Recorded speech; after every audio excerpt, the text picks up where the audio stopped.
Welcome to part one of chapter 2. We're covering the demand for money on NyQuil. This is going to be part one of a two-part lecture series covering, well, you guessed it, the demand for money.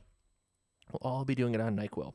So we're going to start with the demand for money. Now, the demand for money isn't really all that different than the demand for like other things because there's price, there's quantity, there's some kind of a relationship between them. Spoiler alert, it's a negative relationship, just like it generally is.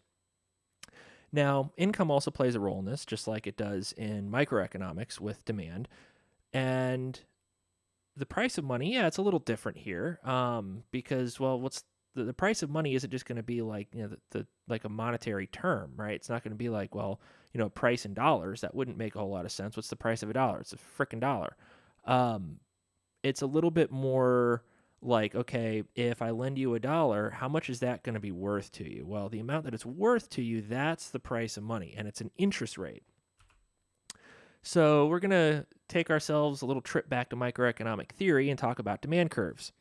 Remember that demand is derived from a utility maximization problem. So there's like some representative agent who maximizes utility subject to a budget constraint. And the idea is that they're trying to get the most they can given how much they earn each month, each day, each week, each year, whatever the time period is. Or just generally with these microeconomic models, at least the simple ones that you learn in like the theory courses, it's just like, here is your income. Okay, well, what is it, over a month, over a year? It is your income. Okay, so is it like my monthly income? It is income. It's like, okay, well, hey, cool, whatever. So regardless of that, the demand curve is downward sloping in prices.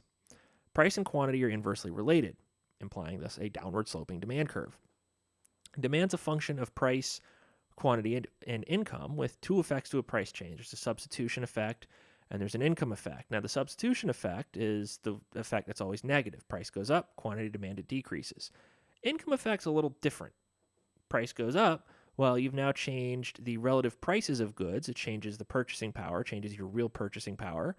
And sometimes it's positive, sometimes it's negative. Now, anything we do in this class with any of this stuff will always be assuming that the income effect is negative. So it's not going to overpower the substitution effect. But enough of that for now. So let's say we are in a market for NyQuil chicken. Well, we want to know what the demand for NyQuil chicken is. So we can just plot it out. It'd be something like this. You'd have price on the vertical axis, output, or quantity on the horizontal axis, and there's a negative relationship between them. So it's like a nice downward sloping relationship between output and price. Let's look at the demand for money. Hey, what do you know? It's not all that different. Only now, instead of Y on the horizontal axis, it's M for money. And instead of P on the vertical axis, it is R, the interest rate, the nominal interest rate, mind you. And we'll get into why that is in a little bit. So you can see the demand for money really isn't any different than the demand for NyQuil chicken or any other good.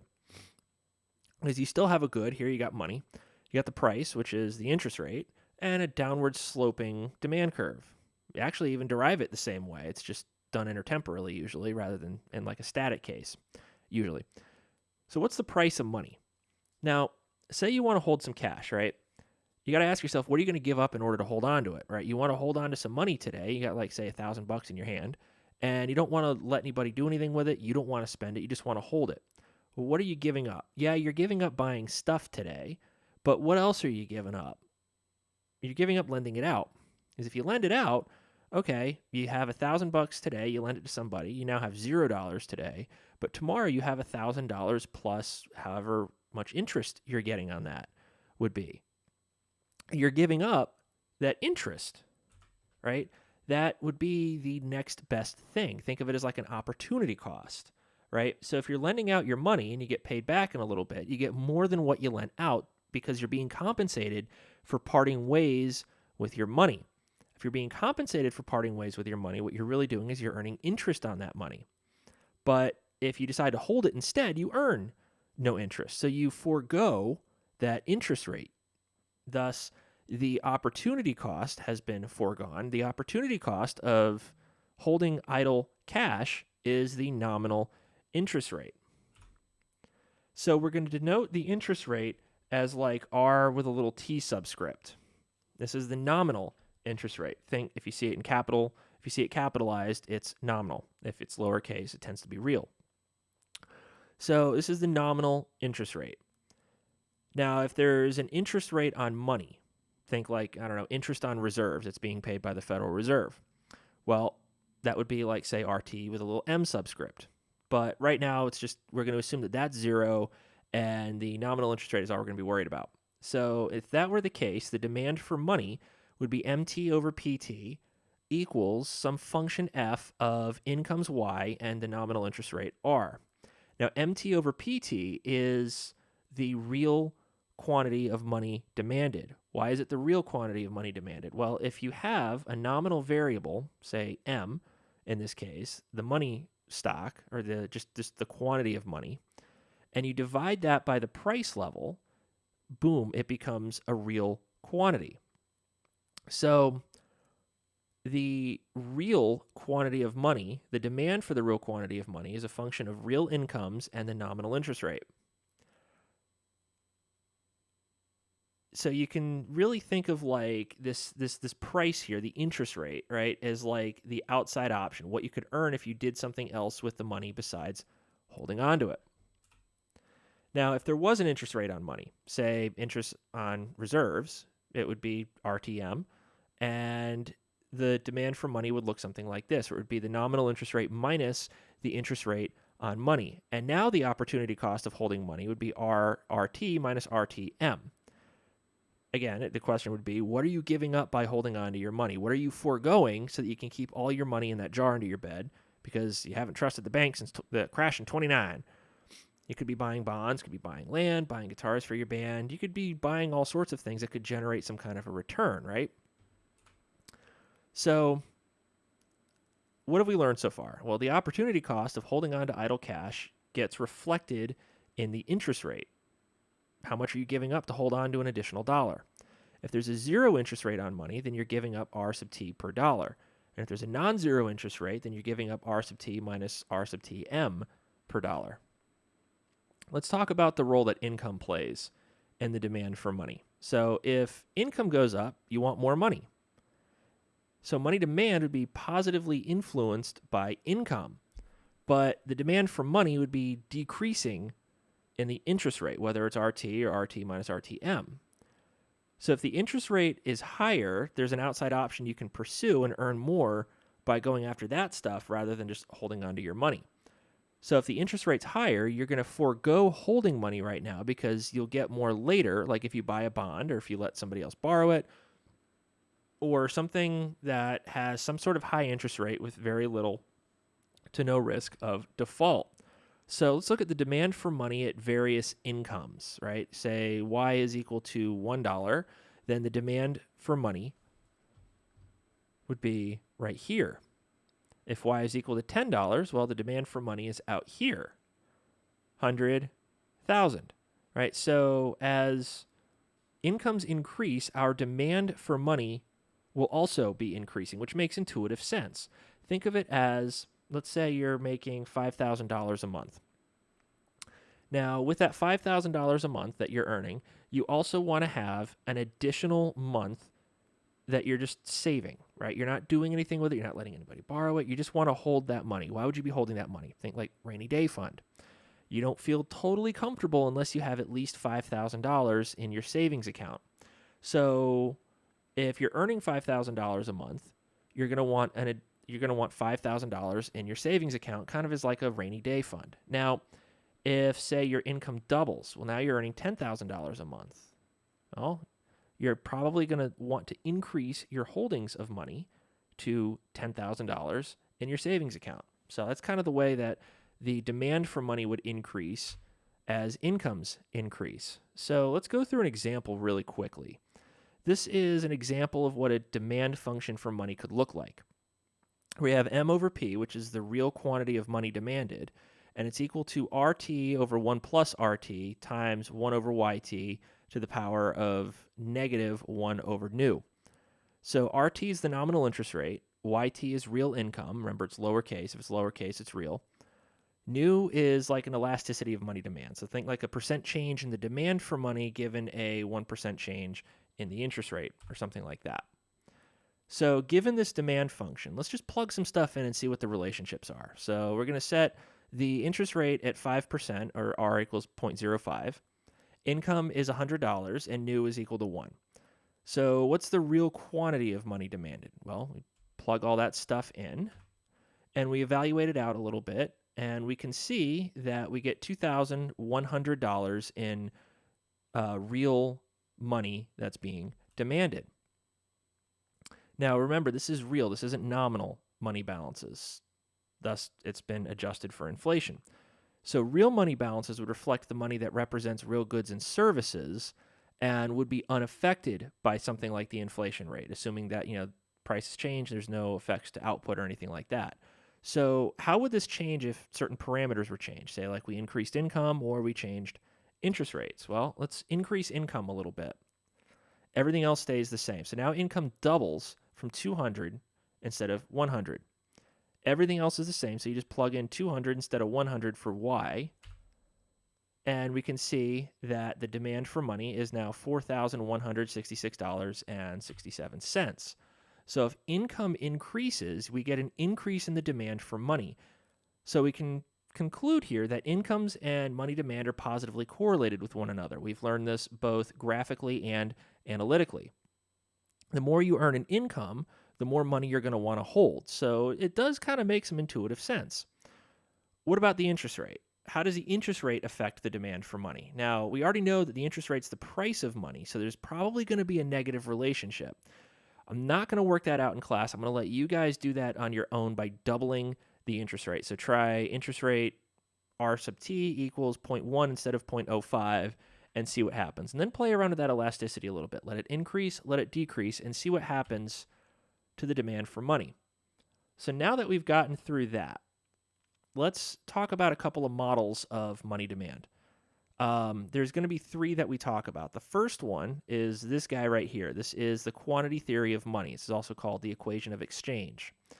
We can think of this as like an identity that defines the amount of nominal, or the nominal quantity of money, MT, times VT, which is the velocity of money, or the amount that money's changing hands, and that's equal to PT times YT. So PT is the price level, YT is real output. Prices times output is nominal GDP. So this is telling me that the nominal quantity of money times the amount of times that money changes hands is equal to nominal GDP. Okay, so if I've got a certain amount of money and that money changes hands a whole lot, every time it changes money, well, that's an exchange, right? That's some sort of transaction that's being made. You tally up all those transactions, you get nominal GDP. Okay, yeah, I mean, it seems all right. So, how do we get this in terms of like money demand? Well, let's get money on one side. Let's isolate money. So I'm going to divide both sides by that V sub t, and I get 1 over VT times PT times YT. Now, there's different schools of economic thought that we'll be learning about throughout the semester. One that we're really going to get a lot of focus on, at least at the beginning of the semester, is the monetarist school of thought. So if you've heard of guys like Milton Friedman, that was part of the monetarist school that really came out of the University of Chicago in like the 1960s, 1970s. It may not be the most, I don't want to say relevant in research today because it still plays a role. It's just not directly playing a role. Things have evolved. The research, the math, all that has evolved since then, but it's still incredibly useful and wildly influential stuff. So the monetarists argued that the velocity of money could be determined by, say, payment technology and was relatively close to constant. Or the idea would be that the changes are really, really, really low frequency and they're predictable. So if you just let, say, kappa be equal to V inverse, treated as constant, boom, you have the demand for money, MTD, so the demand for nominal money balances is equal to kappa times nominal GDP, or nominal income, because nominal income and nominal GDP are the same thing, right? So money demand is proportional to nominal income, and that proportion is kappa. Now, the terms velocity and like money demand sometimes get used interchangeably here. So what I can do is I can rewrite this guy in terms of real money balances by dividing both sides of equation 7 by the price level. Now I've got the demand for real money balances. And we can see that it's proportional to the real quantity of exchange. So this 1 over VT, or kappa, is shifting demand. The idea would be that if the velocity of money goes down, the demand for money would increase. Now, the quantity theory of money assumes that velocity is roughly constant. So the demand for money is generally stable. We can talk about how true that is in a little bit. But let's plot this out. So what we've got is we have nominal money balances on the horizontal axis and the price level on the vertical axis. Now, I know you're like, what the hell? I thought it was the interest rate. Think about it here in prices just for a second. Here, we would have an upward sloping demand for money. Why is the demand for money upward sloping? Well, if you cut back a few slides, where are we? Cut back a few slides. Here we go. Look at this little bullet point right here. Think of 1 over PT as the price of money measured in the terms of goods. So it's telling me actually right now we're intuitively seeing that interest rates and prices are kind of inversely related with one another. So if you see a downward sloping money demand in interest rates, it'd be an upward sloping money demand in prices.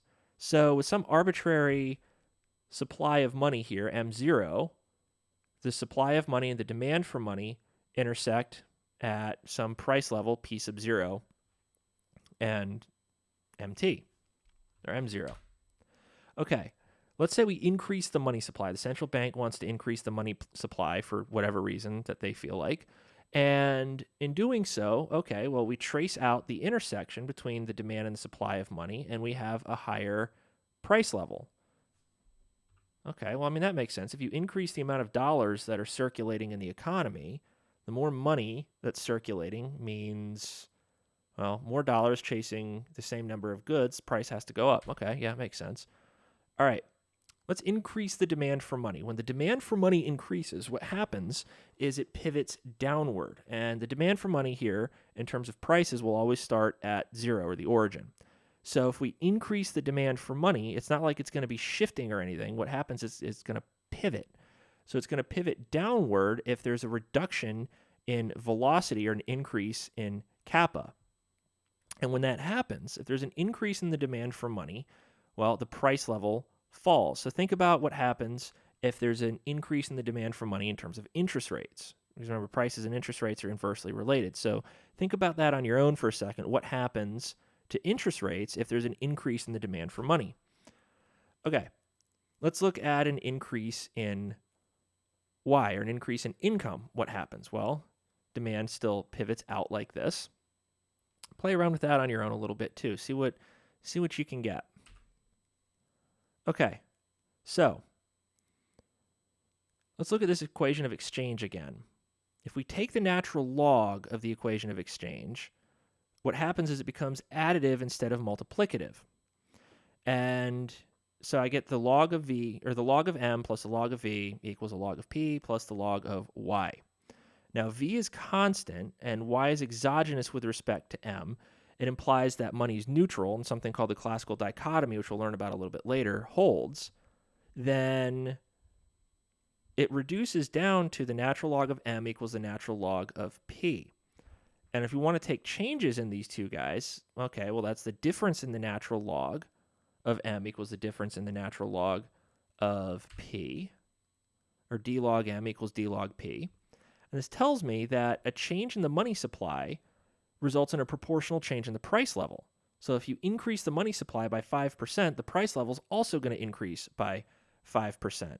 And something called monetary neutrality holds in this case. Now, monetary neutrality says that a one-time change in the money supply, or the growth rate of money, will not affect real economic variables in the long run. Now, it's not entirely true. We will correct that statement just a little bit as we get a little bit further in the course. But for right now, just think about it in the long run. That long run will change a little bit as we get to some dynamic macro a little bit later. So the only variables that respond in the long run are going to be nominal variables, things like the price level or nominal interest rates, and real variables like output won't be changing. Now, there's going to be at least one full lecture on that alone, but since the quantity theory of money holds across all time periods, you can just difference it across time, and you can think of it as like a percent change now. So the first difference of the natural log is like a growth rate. So this tells me inflation is the growth rate, if inflation is the growth rate of the price level and a constant velocity of money exists, then it tells me that inflation is equal to the growth rate of money minus the growth rate of output. Okay, so if you look at the growth rate of money, you subtract out the growth rate of output, the difference between the two has to be inflation. Why is that? Well, if money's growing at, say, 10% and output's growing at 2%, well, the difference between those two would be the amount that prices are increasing, because think about it in terms of like output and prices. If output can only increase so much, prices have to pick up the slack. So inflation is equal to the difference in the growth rates of the money supply and output. Now, if output growth is independent of the money supply, then the idea would be that inflation and money growth would be perfectly correlated.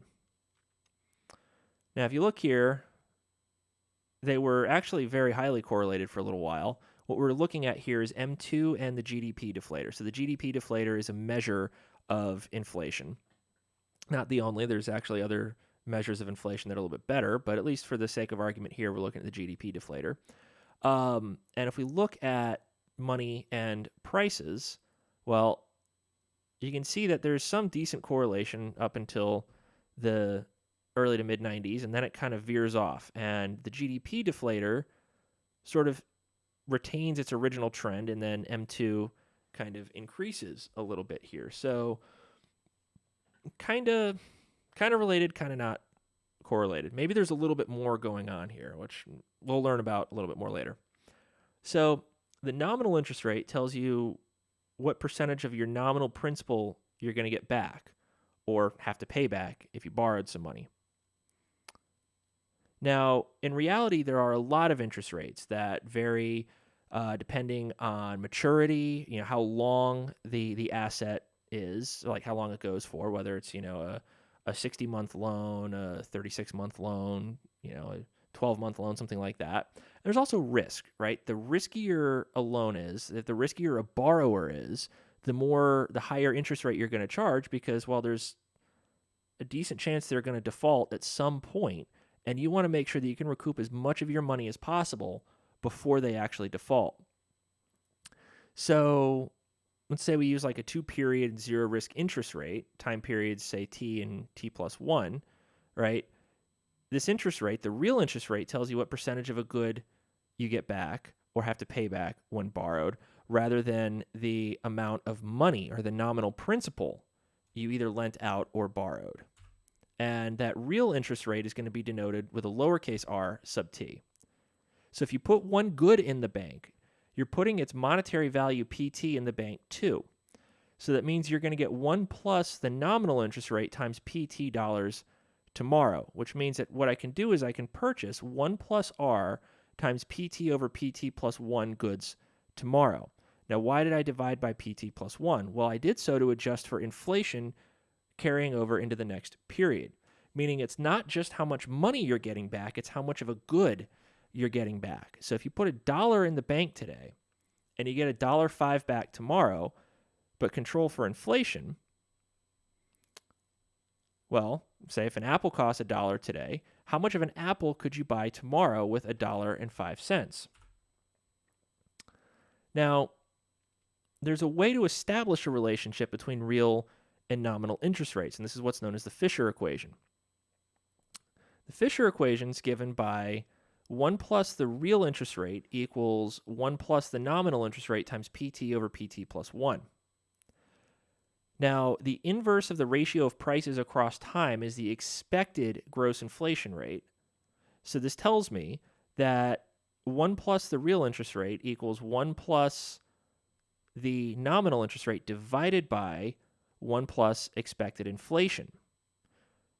Approximately, this gives me the real interest rate equals the nominal interest rate minus expected inflation. Now, in the classical dichotomy, which we'll learn about a little bit later, the real interest rate is independent of anything nominal. So that means the nominal interest rate moves 1 for 1 with expected inflation. So what drives expected inflation? Well, we'll get to that in, I think, chapter 5 or chapter 6, something like that, maybe chapter 4, one of those. Now, it's plausible to say that expected inflation could be equal to realized inflation, in which case the nominal interest rate is equal to the sum of the real interest rate and the rate of inflation. So now the question is there a tight relationship between inflation and nominal interest rates? Well, if we look at the inflation rate and the 3-month Treasury bill rate, well, the correlation is 0.74. That's a really high correlation, which tells me that, yeah, there's a pretty decent correlation between interest rates and the rate of inflation. Now, the quantity theory of money assumes that the classical dichotomy holds. And it says a couple of really strong claims here. One, that the level of the money supply and the price level are closely linked with each other. Two, the growth rate of the money supply and inflation are closely linked. Three, the inflation rate and the nominal interest rate are closely linked. Now, that's not so much an implication of the quantity theory. It really follows more from like the Fisher equation plus the classical dichotomy and monetary neutrality. So the quantity theory goes a bit further to say that nominal interest rates would be linked to money growth. But how good are these predictions? Well, it's not great, actually. It's decent. It's kind of a fun little thing to play with, but it's not the end-all, be-all of like money demand functions. The quantity theory gives us a decent theoretical framework for inflation and interest rates over, say, like the medium to the long run. But in the short run, not so much. It actually kind of starts to break down a little bit. Short-term relationships between money growth and both inflation and nominal interest rates are actually kind of weak. In the long run, yeah, they are. And this is actually something given by the classical dichotomy, which is sort of saying that, like, maybe in the short run, changes in the money supply may actually have an effect in real economic variables, but in the long run, they won't.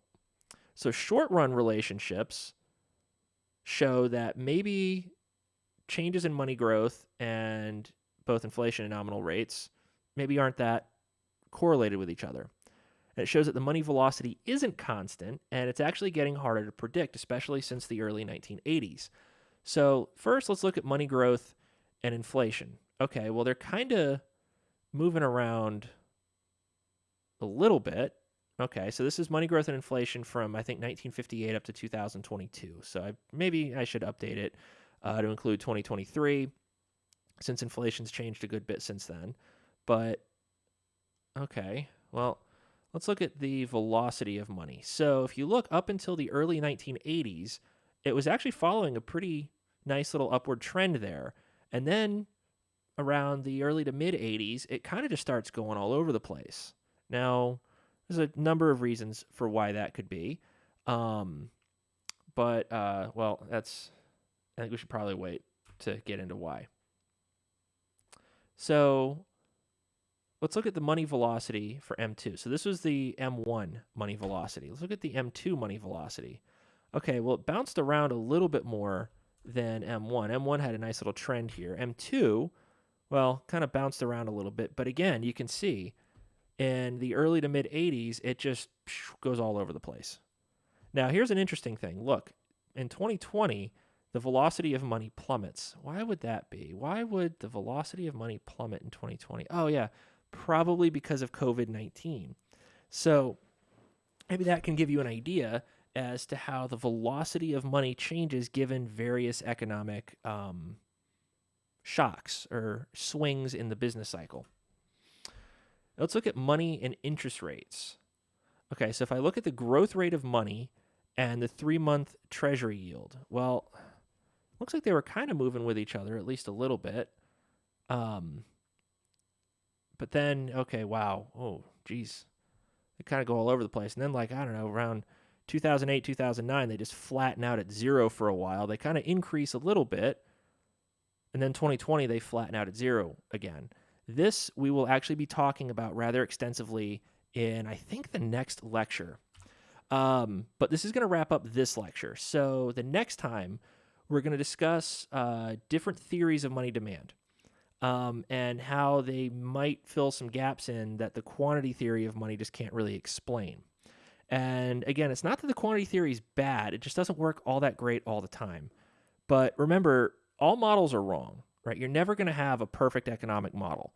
All models are wrong, just some models are sometimes useful. You just have to know the right context to use them in. So, in the next lecture, we're going to be covering the demand for money in terms of the liquidity preference of money. So, and then we're also going to cover a money in the utility function model to look at the demand for money in that. So, thank you for watching this. There will be another video coming out in a couple of days. So, thanks for watching. Bye.